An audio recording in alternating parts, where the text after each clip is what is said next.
For months, the weight of suspicion had pressed down on me, tightening like a noose around my thoughts. It had started subtly, late nights at the office, text messages with names I didn't recognize, the careful way Diana tucked her phone out of sight when I entered the room. At first, I convinced myself I was imagining it, that stress and exhaustion were making me paranoid. But doubt is like a slow poison, seeping into everything, tainting even the moments that should have been happy. I had tried to ignore it.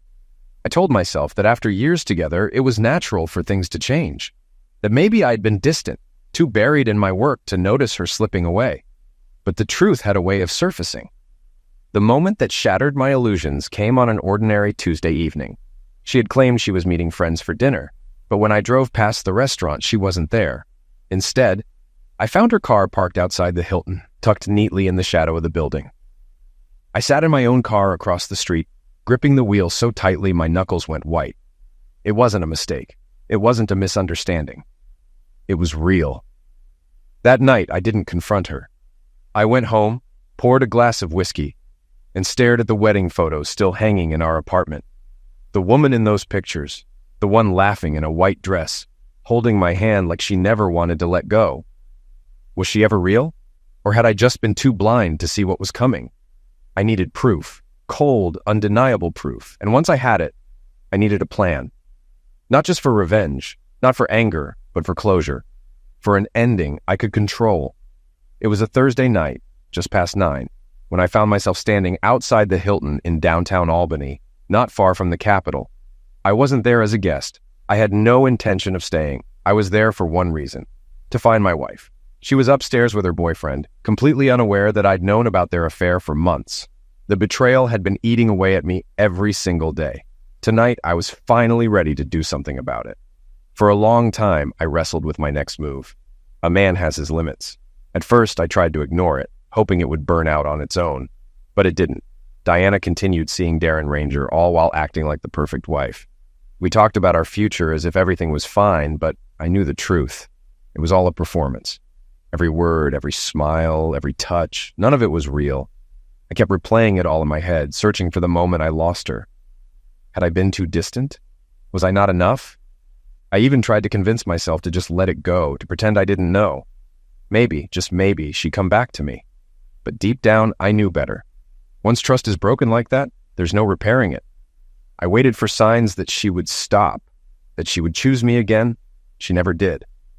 So I made a decision. It took time to fully accept it. I worked grueling shifts, 18 hours straight, sometimes several days in a row. Maybe that's why she strayed. Maybe my exhaustion had turned me into a ghost in my own home. But if that were the case, why didn't she just tell me? Why lie? Why pretend to love me while sneaking off with someone else? Why not just ask for a divorce like an adult? Too many questions, no answers. So I formed a plan. Not perfect, but good enough. I wasn't there to start a fight. I wasn't there to beat Darren to a pulp no matter how much I wanted to. My lawyer had warned me. Violence would only land me in jail.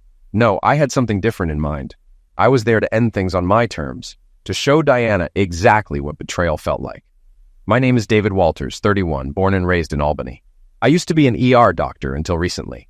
I took a leave of absence, burned out from the relentless pressure of my job. My doctor advised me to step back before stress eliminated me. I didn't tell Diana because, honestly, I knew she wouldn't care. I had sacrificed everything, my time, my health, my sanity, while she was off playing house with another man. Diana Walters, my wife, is 30. She works at a national bank here in town. We share a 2-bedroom apartment near the hospital. No kids, thank God. She's the kind of woman who turns heads everywhere she goes, tall with long, thick brunette hair. Hard to miss. We met in college during my second year. I was a science major forced to take an English class for technical reading. I didn't care much about the material, but I cared about her. I asked her out, and from there, things fell into place. At least that's how I thought our story went. After graduation, we moved in together. 2 years later, we got married, right after I finished med school. I was lucky. My parents covered my tuition, so I started my career debt-free. Yeah, I know, sounds like an easy ride. But I worked every summer for my dad's construction company, earning minimum wage just like everyone else. I wasn't handed anything. Now I spent my life working 18-hour shifts in a chaotic ER, constantly on call. But that's not why you're here. You want to know what happened at the Hilton, how I ended up standing in that lobby staring at the elevator doors. Well, let me take you there. I had known about Diana's affair for a while. Why didn't I act sooner? Fair question. I went through every stage, denial, anger, bargaining, before I made my decision. At first, I refused to believe it. We were supposed to be a team, building a future together. Then I learned the truth. We had talked about starting a family, picked out baby names, even toured houses in the suburbs. We had a savings account for a down payment and maternity leave. Financially, we were in a solid place. I made $120,000 last year, paid my taxes, even sent my parents $10,000. Diana brought in $80,000. And in just a few years, my salary would have tripled. We had a plan. Or at least, I thought we did. I discovered the affair by accident. One of the nurses at the hospital, Rhonda, spotted Diana at a restaurant downtown. She'd met Diana once at a Christmas party and recognized her instantly. She also recognized the man sitting across from her, Darren Ranger. His landscaping company had done work for her husband. Small world. A few nights later, I watched them walk into the Hilton together, heading toward the elevators. I followed at a distance, noting the number where the elevator stopped, 12th floor. I glanced at my watch. The plan I had been rehearsing in my head was about to play out. It was time to take control. I walked up to the front desk and asked to call Darren Ranger's room. Darren, married, father of 2, had been cheating on his wife for almost 2 years with mine. When he picked up, I kept my voice calm. "Can I speak to Diana Walters?" A brief pause, then, there's no one here by that name." I didn't hesitate. "Tell her husband is dead. David Walters doesn't exist anymore." I hung up, handed the phone back to the receptionist, and smiled like nothing had happened. For the first time in months, I felt light, free. Outside, I leaned against my motorcycle and waited. It didn't take long. Diana came rushing out, frantic, scanning the street. She didn't see me. She jumped into a cab, no doubt racing home in a panic. As for me, I had already decided. My bags were packed. My 2016 Honda Africa Twin was fueled and ready. I had my route mapped out. New England, then Canada, all the way to the Pacific, before circling back to Albany. 3 or 4 months on the road, alone, to clear my head. Maybe I'd never come back. Maybe I'd join Doctors Without Borders, disappear into the world. Anything was better than this. As I pulled onto the highway, the city lights faded behind me. My past, my marriage, my old life was gone. And for the first time in a long time, I didn't look back. Oh, God. A call came to Darren's room. Someone said David was gone. My stomach clenched. This couldn't be real. I threw on my clothes, ignoring Darren's questions. My fingers fumbled at the elevator buttons. Outside, I waved down a cab, barely getting my address out. The ride felt endless. I rushed into the apartment. David? Nothing. I searched everywhere. He was gone. On the kitchen table, an envelope with my name. My hands shook as I tore it open. Inside, his wedding ring and a note. "Diana, to you I no longer exist. I took what mattered. The rest is yours. Don't look for me. My lawyer will be in touch. Enjoy your life." The paper slipped from my fingers. I never thought he'd find out. It wasn't serious, just a distraction. He worked too much. I was lonely. I assumed we'd move past it, start fresh. But now that future was gone. I dialed his number. Disconnected. His father picked up instead. "He's gone, Diana, and you can go to hell." The call ended. I scanned the apartment. His things, gone. A few trash bags in the kitchen, leftovers. I sank into a chair, staring at the note, the ring. I had destroyed everything. I poured a glass of wine, gripping the stem. How could I ever fix this? I hadn't traveled much distance. At around 10 p.m., I caught sight of Diana hurrying out of the Hilton and into a cab. She still thought I was working a late-night ER shift, assuming she could sneak off with her boyfriend and return home as if nothing had changed. I fired up my Honda Africa Twin, a powerful 1,000cc machine built for long journeys. I rode with caution. I'd seen too many reckless riders end up in the ER, convinced they were invincible until reality proved them wrong. That wasn't going to be me. I checked into a Holiday Inn Express on the outskirts of town. My only priorities were a meal, a hot shower, and sleep. The Hilton had been the graveyard of my marriage. This place? The first step into a different life. The next morning, I drove to David's parents' house. His car was there. Maybe he was too. I rang the doorbell. Miriam answered, saw me, and shut the door. I knocked again. After a long pause, John opened it, his usual warmth gone. "What do you want?" he asked coldly. Please, I need to talk to David. He's gone. Even if I knew where, I wouldn't tell you. John, we can fix this. He glared. You cheated and expect forgiveness? Leave. We're done with you. He slammed the door. I sat on the steps, stunned. After a while, I rang again, pressing until he reopened it. Just tell him to call me, I pleaded. He said nothing. Back at my apartment, a letter was taped to the door. My stomach dropped. David's lawyer, Leanne Collins, had written it. I was off his health insurance, his money was gone from our accounts, and his life insurance now named his parents. The message was clear. No contact. If I wanted a divorce, my lawyer had to go through his. It hit me. David was done. 8 years together, 4 married, and it was over. That weekend, I called everyone. His brother, his friends, even co-workers. No one helped. Desperate, I went to the hospital and ran into Rhonda, the ER nurse who'd seen me with Darren. She invited me over the next day. I declined a drink, needing a clear head. She didn't sugarcoat it. She had told David. She didn't know much about Darren, just that he was married with kids and had done work for her husband. Her face said it all. Pity, disbelief. As we talked, her kids ran in and out. She barely looked at me. When I left, she said, "Everyone at the hospital knows David won't be back anytime soon." That was it. I sat in my car, gripping the wheel, staring blankly ahead. Then I drove, watching her house vanish in my mirror, feeling completely lost. A month later, I was in Newfoundland, surrounded by wild coastlines, fresh ocean air, and a quiet that finally settled my mind. The people were warm, the food better than expected, and for the first time in ages, I felt free. While riding the Avalon Peninsula, a moose suddenly appeared on the road. I swerved just in time, my heart pounding. After that, I only rode in daylight. One wrong move, and the trip would be over. In Petty Harbor, I stopped for ice cream after visiting Cape Spear. When I returned to my bike, the rear tire was flat. Before I could even think about fixing it, 4 locals had already offered to help. Eventually, I called a tow truck and had the bike taken to St. John's. The city was a pleasant surprise, laid back, welcoming, and full of character. While my bike was in the shop, I checked into a small hotel, enjoying the rare comfort of a real bed and hot shower. At the repair shop, I met Emma Fisher, a German rider crossing Canada before heading to Morocco. She was shipping her bike from St. John's and flying to Casablanca. Tall, confident, and effortlessly cool, she had an energy that drew me in. We hit it off instantly, talking about travel, the road, and the kind of freedom most people never chase. When I found out she had a few days left in town, I asked her to dinner. She said yes.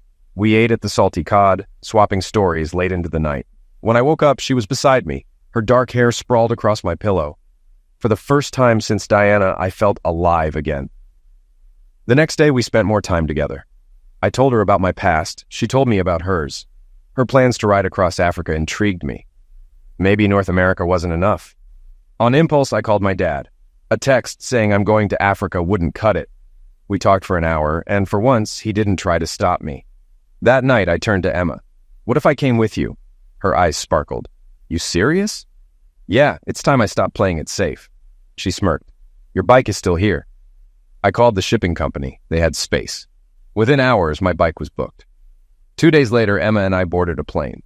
St. John's to Toronto, then Paris, Lisbon, and finally Casablanca. When David said he wanted to ride through Africa with me, I was surprised, flattered, but also wary. Long journeys aren't just about adventure. They require trust. Before agreeing, I did some digging. Back in Berlin, a friend's husband worked for the German police. I asked if he could check on David Walters from Albany, New York. She got back to me quickly. Everything checked out. David was exactly who he claimed to be, an ER doctor on sabbatical, from a well-known family, recently divorced after nearly 4 years of marriage. His wife had an affair with a married man. No kids. Top of his class in med school. The police even sent a photo to confirm it was definitely him. With that, I felt comfortable traveling with him. Besides, having a doctor on the road? Not a bad idea. But I also knew he wasn't just exploring. He was running. People don't abandon everything unless they're trying to leave something behind. I understood that all too well. When I found out my ex was cheating, I tossed his belongings off our balcony. Message received. Solo travel has its perks. Complete freedom, no compromises. But it can get lonely. I'd been riding for months, covering over 30,000 kilometers while gathering material for a book on motorcycle travel from a woman's perspective. A friend suggested turning my videos into a YouTube channel. Maybe someday. Right now, I had to help David. He wasn't prepared for a trip like this. I found a shop in Casablanca that had most of what he needed and some leads for the rest. Traveling with Dr. David Walters was going to be an experience. Hopefully, I'd be a good guide. David's parents have shut me out completely. They won't talk to me, won't tell me where he is. Not that I blame them. But now I'm stuck, unsure what to do about my marriage. It's obvious we're finished. Should I be the one to file for divorce? He hasn't yet. What if he changes his mind? Could he ever forgive me? I don't have the answers, but just walking away feels wrong. To make matters worse, Darren cut ties. His wife grew suspicious and he panicked, afraid David had exposed everything. Now I have nothing. I can't keep sitting here staring at these walls. My coworkers go out on Fridays. I'll start joining them. I need to do something. Casablanca is mesmerizing. A sprawling port city where history and modern life collide. With nearly 4 million people, it's a whirlwind of energy, where ancient architecture stands beside towering glass buildings.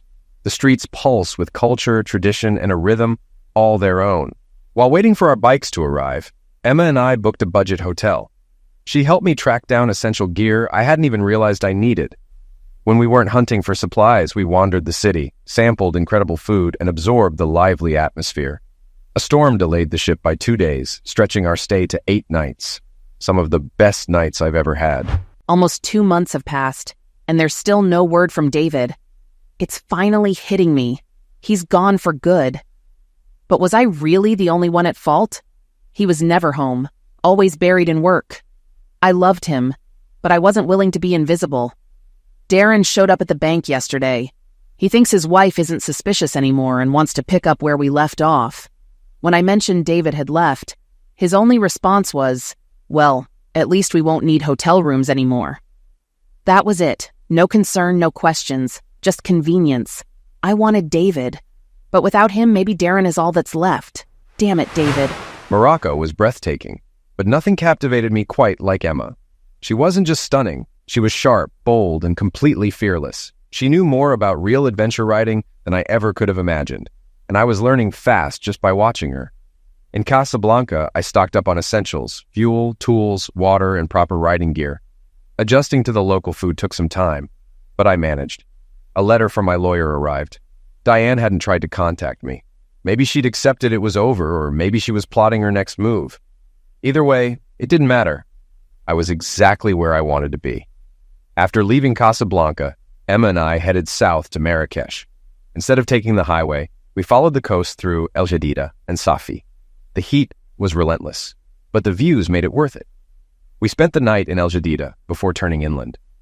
It was Emma's first time in Morocco, so discovering it together made the trip even better. She switched between 5 languages effortlessly: German, English, French, Spanish, and even some Arabic. And that German accent, absolutely intoxicating. The ride from Casablanca to Marrakesh stretched over 5 days and more than 1,300 kilometers, easily the best journey I'd ever taken. We made a stop in Essaouira before finally reaching Marrakesh, a city where ancient traditions and modern life blended seamlessly. I convinced Emma to stay and explore for 3 days. We found a budget-friendly hotel with secure parking for our bikes. Her BMW was kitted out with premium gear, but my Africa twin had no problem holding its own in the heart of Africa. More than 2 months have passed, and I've heard nothing from David. I tried reaching out to his family, but they shut me down every time. Even his lawyer had no interest in talking, just asked if I was filing for divorce or sending a letter. I hadn't written one. What would I even say? I miss you even though I betrayed you. I wasn't ready to give up completely. I wanted to talk to him, to see if there was anything left to salvage. He was a good husband, and I always believed he'd make a great father, if we ever got that far. But he disappeared without a word. Just hearing his voice would have meant something. Since he left, I've had a few meaningless hookups. Does that make me a terrible person? Maybe. But what was I supposed to do? He walked away and never looked back. Darren came by the bank again. He thinks his wife has stopped suspecting and wants to pick things up where we left off. When I told him David was gone, his only response was, well, at least we can use your place. That was all I got. I wanted David. But with him gone, maybe Darren was all that was left. Africa is unlike anywhere I've ever been, yet oddly familiar. No matter where you go, people want the same things: stability, family, a chance at something better. Morocco may be more secure than some places, but at its core, life's struggles are universal. Traveling with Emma has changed me. She's bold, endlessly curious, and constantly pushes me beyond my limits. I grew up in the safety of New York, but this journey is teaching me more than I ever imagined. She's more than just a travel partner. She's an incredible companion in every way. Fierce, passionate, and full of energy, she makes me feel alive in a way I never have before. I'm not going back. And I don't miss Diane. Traveling across Africa with David has been incredible. He's open-minded, kind, and constantly amazed by how different life is here compared to what he knew back home. After dedicating years to school, his medical career, and marriage, he was left betrayed by the one person he thought he could count on. He truly believed his wife would stand by him, that they were building something solid together. But somewhere along the way, she chose a different path. I don't know her, and I'm not here to take someone's husband, but from what I can tell, she lost him all on her own. We've only been together for a short time, but I already know it'll be tough when he eventually returns to medicine. As for me, I have my own goals. Writing a travel guide for women who want to explore the world on motorcycles. It won't make me rich, but it's what I love, and I'm determined to make it happen. We rode from Marrakesh to Laayoune, covering 900 kilometers along the coast. The landscape was vast, unforgiving, and breathtaking. Every mile demanded focus. An American riding through the desert? Border guards seemed baffled. One even asked why I left the U.S. I just pointed at Emma. He laughed. He understood. We camped twice, always far from the road. The first night I barely slept, every sound keeping me on edge. By the second, exhaustion won. Morning coffee from our camp stove helped. Fuel, water, and supplies were our top priorities. We paid in cash, avoided attention, and stayed cautious. West Africa wasn't necessarily more dangerous than parts of the U.S., but two foreigners on pricey bikes stood out. Protective gear helped in crashes, but it wouldn't stop a weapon. I'd seen enough ER wounds to know that. Western Sahara and Mauritania were unlike anything I'd seen, harsh yet beautiful. Emma, through our helmet intercoms, rattled off facts about the region. She knew her stuff, having worked in travel publishing. She talked a lot, and I loved it. Her voice could make even a road sign sound interesting. Next stop, Dakar, 1,800 kilometers away. 4 brutal days of heat and dust. Emma constantly reminded me to hydrate. My 4-liter Camelback ran dry daily. At times, we had to stop for a break. Once I tried snapping a picture of Emma squatting behind a rock. She caught me, chased me down, and deleted it. We laughed until we couldn't breathe. The road was rough. My bike burned fuel faster than Emma's, so I carried extra. A breakdown cost us 3 hours, just part of the ride. We camped 3 nights, and even without showers, closeness wasn't an issue. Dirt and sweat were part of the experience. Crossing into Senegal, we avoided Rosso and its infamous bribes, opting for Diama's smoother border crossing. St. Louis was a mix of poverty and beauty, chaos and charm. We found a budget hotel, Hotel de la Poste, near a government building. More security, less hassle. After securing the bikes and washing off layers of dust, I sighed. I need to recover from that desert. Emma smirked. We both need a real bed. For 2 days, we barely left it. When we did, we swam, ate, and did laundry. Having a washing machine felt like luxury. It wasn't a lavish life. Locals owned the nicest homes, not travelers. And everything was cheap, $50 for a room that would cost 4 times that back home. Whenever Wi-Fi allowed, I checked my email, mostly messages from my parents. But this time, my lawyer had an update. Diane had reached out, asking where I was and when I'd be back. She wasn't getting an answer. My lawyer and parents knew not to tell her anything. She still hadn't filed for divorce. If she didn't soon, I would. Right now, I had no regrets. Emma was incredible. I had no idea where we were headed. But meeting her was the best thing that had ever happened to me. After 2 restful days at Hotel de la Poste in St. Louis, we set out for Dakar, just 300 kilometers ahead. But soon after leaving the city, everything took a turn. A bus lay overturned on the road. From the scene, it looked like a scooter, crammed with 5 people and a propane tank, had hit a pothole, lost control, and flipped. The bus, trying to avoid it, swerved into a truck and tipped over. We pulled over, ripped off our helmets, and ran. David reached the wreck first. The sight was brutal. The father trapped under the bus, the kids crying and bleeding, their mother unconscious with a propane tank lodged beneath her. David jumped into action. "Emma, get to the kids," he called while checking the mother. Then to the bystanders. "See if the father's still alive." I grabbed our first aid kits while David worked, calm and precise, as if he were back in the ER. The father barely moved, and there was no way to lift the bus without help. The police eventually arrived, but their main focus was on keeping traffic moving. When David demanded an ambulance, they stared at him like he'd spoken another language. Here, ambulances weren't a given. After a long wait, 2 finally arrived, and the family was rushed to the hospital. Drained, we collapsed by the roadside, gulping water as the adrenaline faded. David checked on the bus passengers, tending to minor wounds, while the police took the driver away, likely for medical attention. Then a senior officer approached, speaking decent English. He asked David to come to the hospital to provide details on the family's injuries. There was no doctor on duty, just overwhelmed nurses.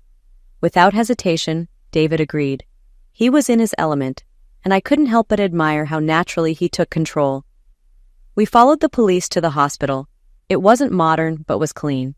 Inside, a nurse waved us off, saying they were overloaded. David ignored her, grabbed supplies, and started stitching up the kids, instructing me as he worked. I had no experience, but he walked me through it step by step. Blood made me uneasy, but when you have no choice, you push through. Watching David work reminded me who he really was. When others hesitated, he ran toward the crisis. We stayed 3 more days. David spent over 30 hours in the hospital, treating accident sufferers and others who had heard a doctor was in town. I stayed back at the hotel, knowing he wouldn't stop until he had done everything he could. By the time he returned, exhausted, he needed a full night's sleep before we left. Leaving St. Louis was bittersweet. Once David was gone, those people would be without a doctor again. We continued south to Dakar, Senegal's capital, a city of stark contrasts. Luxury cars weaving through streets packed with scooters, high-end hotels standing beside struggling neighborhoods. Despite the chaos, everything functioned. People were just trying to survive, no different from back home. Maybe I'd never truly seen it before. Diane's betrayal had forced me out of my bubble, pushing me to experience a world beyond what I knew. In Dakar, I suggested we splurge on a beachfront hotel. We'd been splitting costs, but I knew Emma was on a tighter budget. After St. Louis, I need a real break, I told her. I had the money, and it was worth it. For 3 days, we soaked up the sun, played tourists, and let go of everything else.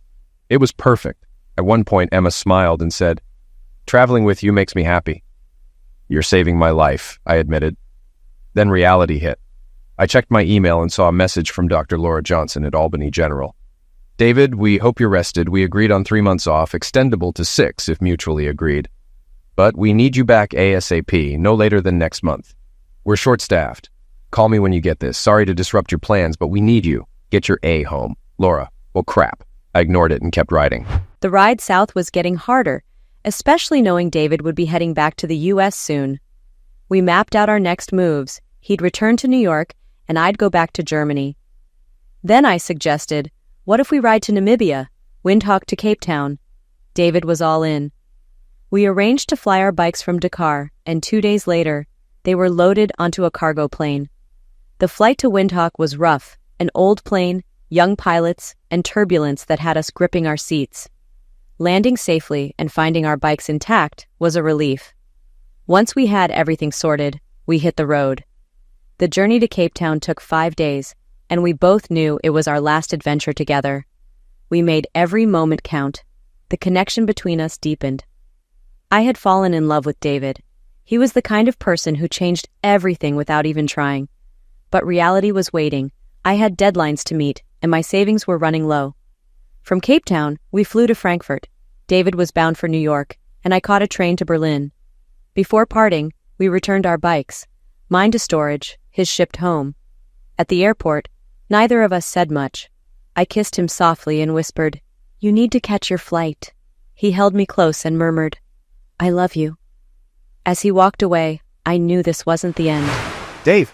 Dave!" I heard my brother Paul's voice echo through the hotel lobby. I had just returned after months in Africa. I turned to see him grinning. "Holy crap, man. You look good.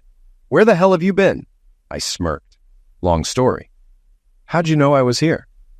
I didn't, he laughed. Got a meeting here. Mom and Dad told me you took off, but they never said where. What's going on with Diane? I sighed. Another long story. Paul clapped me on the back. Then you're coming over for dinner. You're going to tell me everything. I didn't argue. A home-cooked meal actually sounded good. After a bit of catching up, I told him I needed to check in at the hospital. I knew he'd call Marcy and probably our parents. Diane, doubtful. On the way to the hospital, I passed the building where she worked. Funny how life threw reminders at you when you least wanted them. At the ER, Dr. Johnson greeted me. David, good to see you. She raised an eyebrow.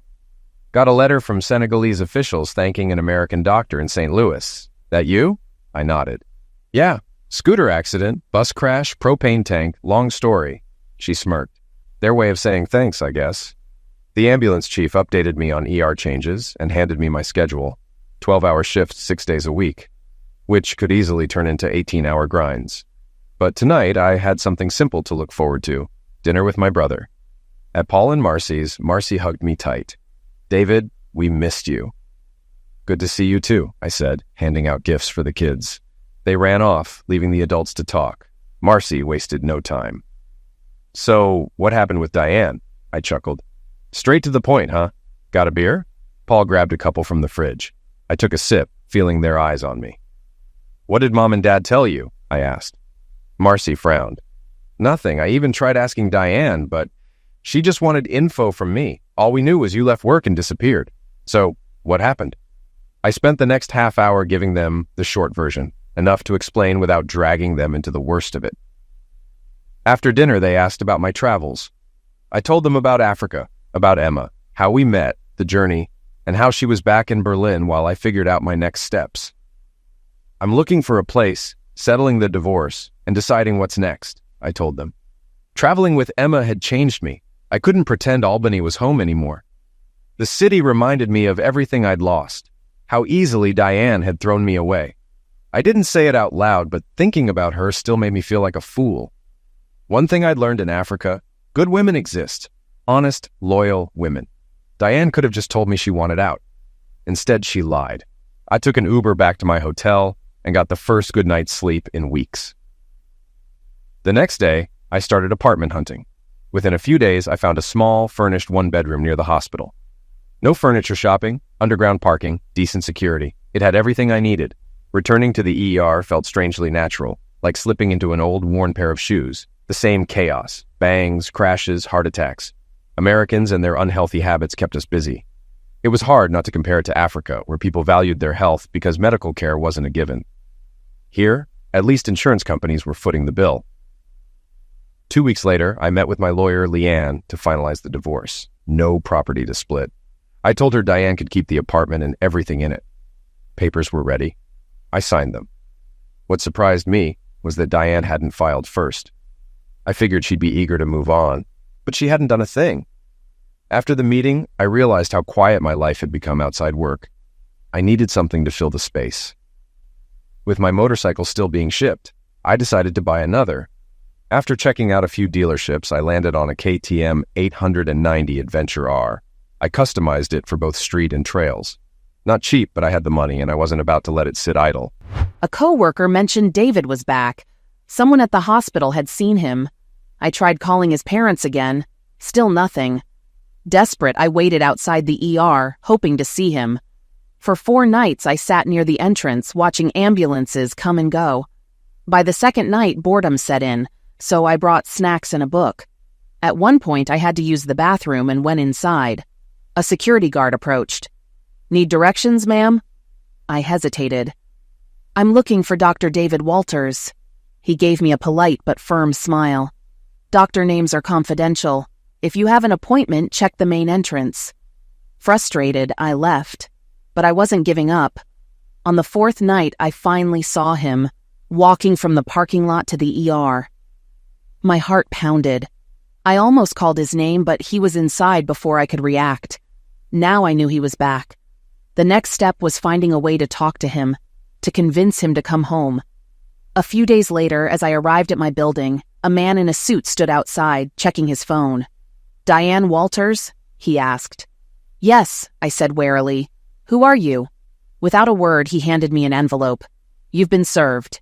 Then he snapped a photo of me holding it and walked away. Crap. David had filed for divorce. In New York, a no-fault divorce only requires proof that the marriage has been irretrievably broken for at least 6 months. My attorney emailed to confirm Diane had been served. She expected her lawyer to respond soon. If Diane delayed, the court would finalize everything in about 6 months. Simple, clean, exactly how I wanted it. And then, the doorbell rang. I did something I probably shouldn't have. I followed David home. 2 days ago, I waited outside the hospital and trailed him as he walked a few blocks to an apartment building not far from where we used to live. Now that I knew where he was, all I needed was the nerve to face him. After a few days, I finally convinced myself to go. I chose an outfit I knew he liked, skinny jeans, heels, and a white sleeveless blouse. I tied my hair in a ponytail just the way he used to prefer. To soften the approach, I brought his favorite IPA and a bottle of Chardonnay for myself. Heart pounding, I walked to his building and rang the doorbell. I pressed the buzzer for his apartment and waited. After a few rings, his voice crackled through the intercom. Hi. David, is that you? I asked. A pause, then confusion in his voice. Who's this? It's me, Diane, I said quietly. Your wife. Silence hung in the air. Can I come up? I asked after a moment. Still no response. I just want to talk, I added, my voice softening. After what felt like forever, the buzzer sounded. I grabbed the door handle before he could change his mind. My pulse was racing as I stepped into the elevator. When I reached his door, I hesitated, then I knocked. Hearing Diane's voice through the intercom caught me off guard. I probably should have ignored it, but instead, I buzzed her in. When she knocked, I hesitated, taking a moment to gather myself. Then I opened the door. She looked good, a little worn, but still the woman I had once called my wife. She stood there uncertain, waiting for me to decide what came next. I stepped aside. Hi, Diane. What brings you here? Hi, David, she said quietly. I wanted to talk. You've been impossible to reach, and even harder to find. In the kitchen, I spotted the wine in her bag. I grabbed a glass and she passed me the bottle. Screw cap. I poured her some. She pulled out an IPA and held it out to me. I shook my head. No thanks. I'm on call tonight. Instead, I poured myself a Diet Coke. I gestured to the table. Let's sit. It was time to end this. David didn't waste time with small talk. His distant stare twisted my stomach into knots. You scared me, I said, voice shaking. When you called the hotel, when I found your note and ring, I didn't know what to think. I placed his wedding band on the table. He didn't touch it. I tried talking to your family, I continued. Your dad told me to go to hell. Maybe I deserved that. But since you left, I have been in hell. His expression didn't change. What did you expect me to do? His voice was sharp, controlled. You were with Darren for months. Did you think I'd just sit there? It wasn't like that, I whispered. Then what was it like? His voice stayed calm, but his eyes burned. I was lonely, I admitted. You were always at the hospital. When you were home, you were exhausted. And that justified lying? His gaze was ice. You could have just told me you wanted out. Silence stretched between us. Finally, he asked, Did you sign the divorce papers? I shook my head. No, I don't want a divorce. I want us, to be your wife, to be a family. He laughed, bitter. You're unbelievable. We've been apart 6 months. You ended this. I'm just making it legal. But we can fix it, I pleaded. I don't want to fix it, he said flatly. I've moved on. I'm not going back. David, please. No. He stood. You love cheating too much. This marriage is over. I drained my wine, then kissed him, hoping to remind him of what we had. He pulled away, cold, done. Take your ring, he said. I picked it up and left, and that's when it hit me. I'd lost him. Darren wasn't worth it. I deserved this. Time to sign the papers. Diane tried to kiss me before she left. She thinks we can pretend nothing happened, that we can start fresh. She's out of her mind. I just need my lawyer to finalize the divorce so I can move on. I took a long shower to wash off that mess and cracked open a beer. In Berlin, I've been busy editing hours of travel footage. Dubbing it in English and German is tough, but I'm enjoying the process. The last month flew by. I've sent David a few photos and videos from Africa. He looked good, even in the clip where he wiped out his Honda. We laughed about that one. Before we traveled together, I had my friend Ingrid's husband Nick check him out, just to be sure he wasn't hiding anything. He wasn't. But recently, curiosity got the better of me. I asked Ingrid to have Nick check on David again. I know, sneaky, but I had my reasons. A week later, Ingrid called. David's back in Albany, working in the ER. His lawyer filed for divorce, and it's almost finalized. Good, because I have news for him. But I need to settle a few things in the US first. I hope he'll be happy. Finally, the divorce is official. Holding that paper felt like freedom. Now I can move forward. Emma keeps sending me updates. Clips of me doing dumb stuff like nearly running into cows. The cows and the bike were fine, but Emma laughed until she cried. We've talked on the phone. I told her about Diane's visit, how she wanted me back. But Diane's disrespect sealed the deal. Once I knew the full extent of her affair, there was no going back. That's why I took a break from life in the first place. Emma listened patiently, but I could tell she had something on her mind. She said she'd email me soon and hinted at an announcement.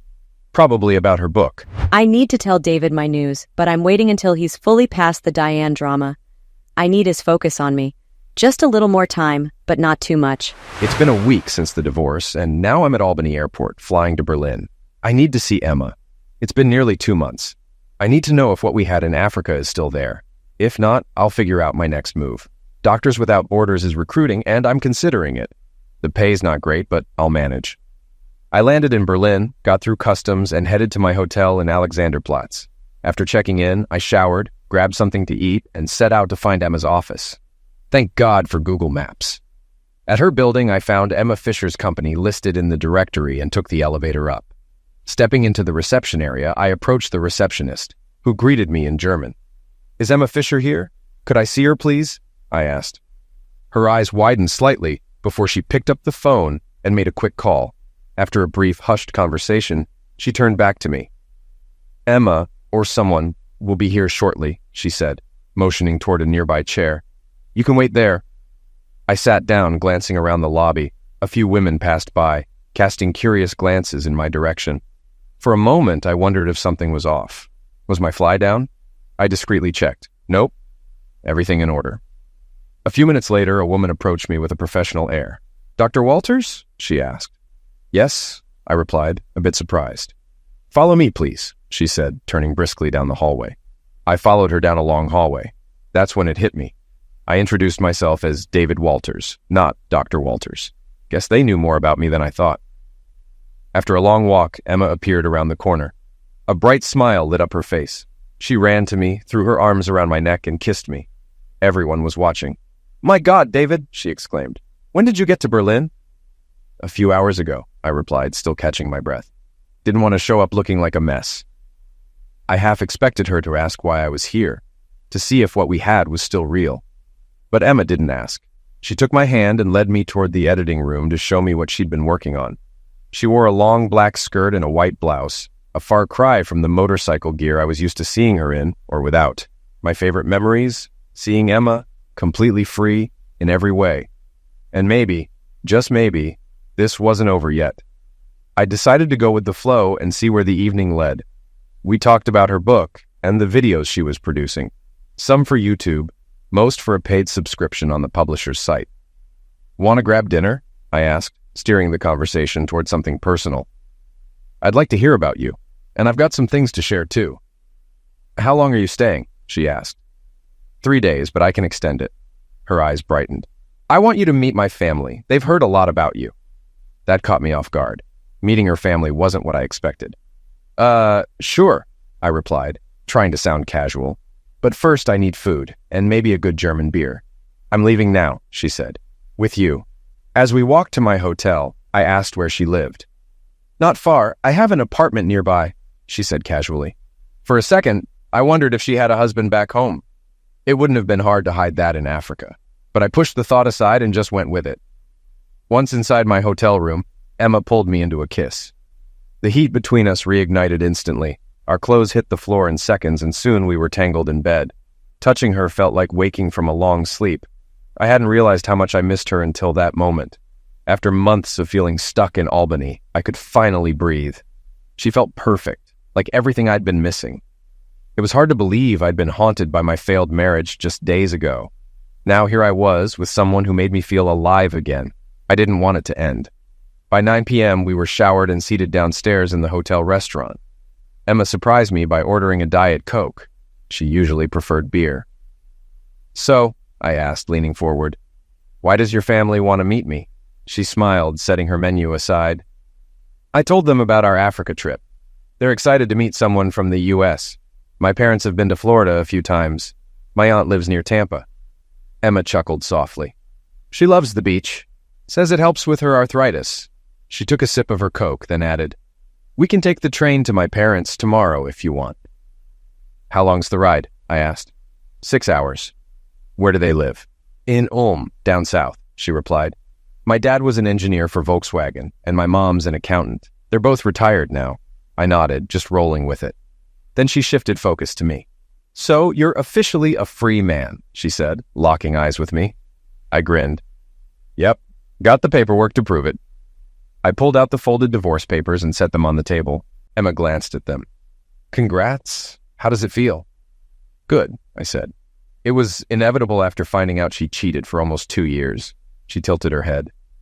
"What do you want to do now?" Her question had weight. I couldn't tell if she wanted me in her life or was just curious. We shared a closeness that felt deeper than just casual. At first I thought it was a cultural thing, moving fast, but it felt like more. I didn't fully understand until later.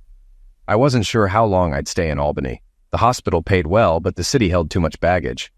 I needed somewhere new to explore, and Emma had definitely sparked that urge in me. I smiled. "This wanderlust?" "Your fault," she laughed. We spent the night at my hotel. The next morning we went to her apartment so she could pack. After tying up some loose ends, we grabbed a cab to the train station. I've always liked European trains. On time, easy to navigate, and no airport-level security. We settled in and watched the scenery roll by. In Ulm, her parents greeted us warmly. Emma looked a lot like her mom, the same eyes and hair, but had her dad's smile. After introductions, we headed to their house in her dad's Passat wagon. Their home was old but well-maintained. Inside, everything was modern and updated. I complimented her dad, Carl, on the craftsmanship. Mentioning my dad was a builder, Carl lit up at that. Some things are universal. Over beers, I could feel her parents sizing me up. But instead of grilling me, Carl broke the ice. "So you're American?" he asked. "Where from?" "Albany, New York," I said. "About 2.5 hours north of New York City." They nodded, but I knew more questions were coming. Emma returned with drinks, beer for Carl and me, red wine for her mom, and ice water for herself. That last one caught my attention. I started connecting the dots. To avoid their scrutiny, I asked them about themselves. Carl launched into a passionate speech about German engineering. I respected his enthusiasm. Maria, her mom, was quieter. She'd worked in accounting, and now enjoyed traveling with Carl to warmer places like Spain and Greece. Their plans sounded a lot like my parents. My folks bought a van to tour the U.S. and spoil their grandkids. They'd hoped I'd add to that grandkid count, but, well, life had other plans, or so I thought. Dinner was in the works, and Carl kept me entertained with stories about cars and German beer. Emma watched us closely, her eyes flicking between me and her dad. At some point, Carl mentioned he was the reason Emma got into motorcycles. He still had a BMW 1200 in the garage and promised to show me his collection. By the end of the evening, I felt like I'd passed a test. I expected to be put in a separate room, but to my surprise, Maria left fresh towels for both of us in the same room. When we got into bed, I decided to keep things respectful. No funny business under her parents' roof. I even kept my boxers on. Emma raised an eyebrow. "Why are you doing that?" "Well," I said, "we're at your parents' house. I don't think it's right to get undressed here." She laughed. "They've slept together without clothes all their lives. Take them off. I haven't had you around in months, and I want you." Her words lit a fire in me. I leaned in and whispered, "How long?" Emma froze. "How long?" "Yes." "How far along are you?" I asked gently. "You remember I'm a doctor, right? I know when someone's pregnant." Her face went still. "I'm pretty sure you're pregnant," I said softly. "There's a little bump. I'd guess 3, maybe 3.5 months." Emma stared at me, wide-eyed. "Oh my God." She got up, went to her bag, and pulled out a pregnancy test. She held it out. 2 blue stripes. My world shifted. I did the math. St. Louis, maybe Dakar, 3 months ago. I saw a doctor in Berlin about a month ago, Emma whispered. I have an ultrasound next week. I sat there, stunned. I'd come to Berlin thinking we might part as friends, holding on to memories of Africa. But this was a whole new beginning. Part of me hoped there was still something between us. And now, there was. Hold on, I said, digging through my bag until I found the small velvet box I'd packed just in case. Back at the bed, hands slightly trembling, I opened it, revealing a simple ring. Will you marry me? I asked. Emma's face lit up. Yes. Yes, yes. I hugged her gently, careful of her belly, but I knew her parents would want to hear the news. I dressed quickly and opened the door to find Maria and Carl standing there, clearly eavesdropping. I grinned. We'll be right out. Emma and I shared the news in the living room. Maria had obviously known about the pregnancy. Mothers always do, but Carl surprised me. He wasn't fazed by Emma marrying an American. Well, Emma, Carl chuckled, pulling me into a hug. He's a good man. Just make sure he gets a proper motorcycle next time. 2 days later, we were back in Berlin. I wanted David with me for the ultrasound. He called his family in the hospital in Albany, sharing our news. I overheard his mom shout, "David's marrying that German girl from Africa." They were thrilled, especially about the twins. I told my publisher I'd be working from home. Then we went to the ultrasound. The doctor ran the wand over my belly. David's face shifted from focused to beaming. "We're having twins," he whispered. I burst into tears. We married in Berlin, a small ceremony. Maria, Carl, some friends, and Emma's coworkers. After, we moved to Albany. My family was there, and Maria and Carl could visit often. I cut back on shifts at the hospital. I wanted to be home. Emma's belly grew fast. We found a 4-bedroom house near my brother's. Marcy and Emma became inseparable, decorating the nursery and prepping for the twins. When the day came, Emma gave birth to 2 healthy girls, each nearly 6 pounds. Life became a blur of feedings, diapers, and sleepless nights. I'd forgotten what rest felt like.